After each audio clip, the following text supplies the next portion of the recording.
আসসালামু আলাইকুম রহমতুল্লাহি ওবরকাতুহ। আমার সকল বন্ধুদের জানাই আন্তরিক শুভেচ্ছা ও অভিনন্দন। বন্ধুরা, চলুন ঘুরবো আজকে নাটোর লালপুর গ্রিন ভ্যালি পার্কে। তো আমি কিন্তু গ্রিন ভ্যালি পার্কের উদ্দেশ্যে রওনা দিয়েছি।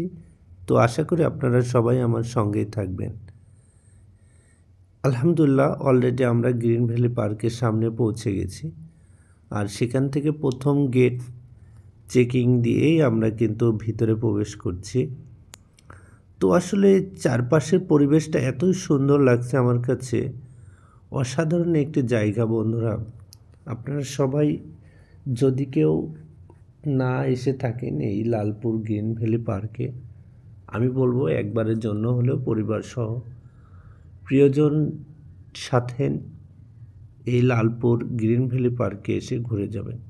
চারদিককার পরিবেশটা আসলেই অসাধারণ এবং তাদের যে মেন গেট এবং তাদের যে ভবনটা আসলে অসাধারণ একটি দৃশ্যমান করেছেন। দেখুন সামনের পরিবেশটা কি অসাধারণ এবং চারপাশে যে পরিমাণের ফুল দিয়ে সাজিয়ে রেখেছে তারা। আসলে গ্রিন ভ্যালি পার্ক মানে গ্রিনের একটি নিদারুণ দৃশ্য। আপনি যেদিকে তাকাবেন শুধু গ্রিন আর গ্রিন। গ্রিন ভ্যালি পার্ক মানে Natore Lalpur green valley park.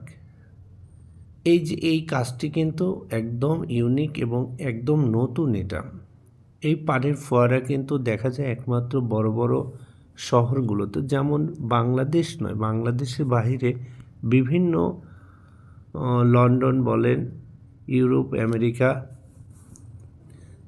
এগুলো দেশের এইগুলো পানির ফোয়ারা বেশি দেখা যায়। আর এই যে গ্রিন ভ্যালি পার্কের যে গ্রিনের সমাহার, এটা আসলে আমাদের মন ছুঁয়ে গেছে।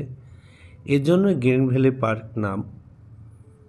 আসলে মানুষের চিন্তা ভাবনার মধ্যে যদি সঠিক পরিকল্পনা থাকে তাহলে কিন্তু সব কিছুই সুন্দর করা সম্ভব।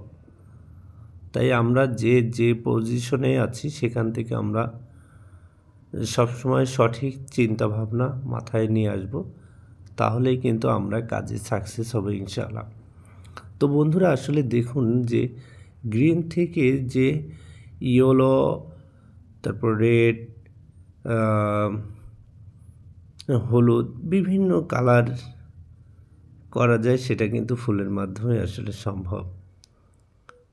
তো আমার স্বপ্নের ভবন আমি খুঁজে পেয়েছি।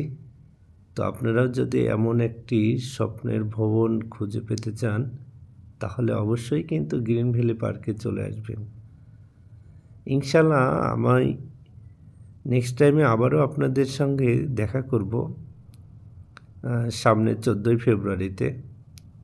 তো অবশ্যই আপনারা কিন্তু আমার সাথে থাকবেন। আর আমার ভালোবাসার রং আমি কিন্তু খুঁজে পেতে চাই। আপনারা অবশ্যই হেল্প করবেন আমাকে। ধন্যবাদ।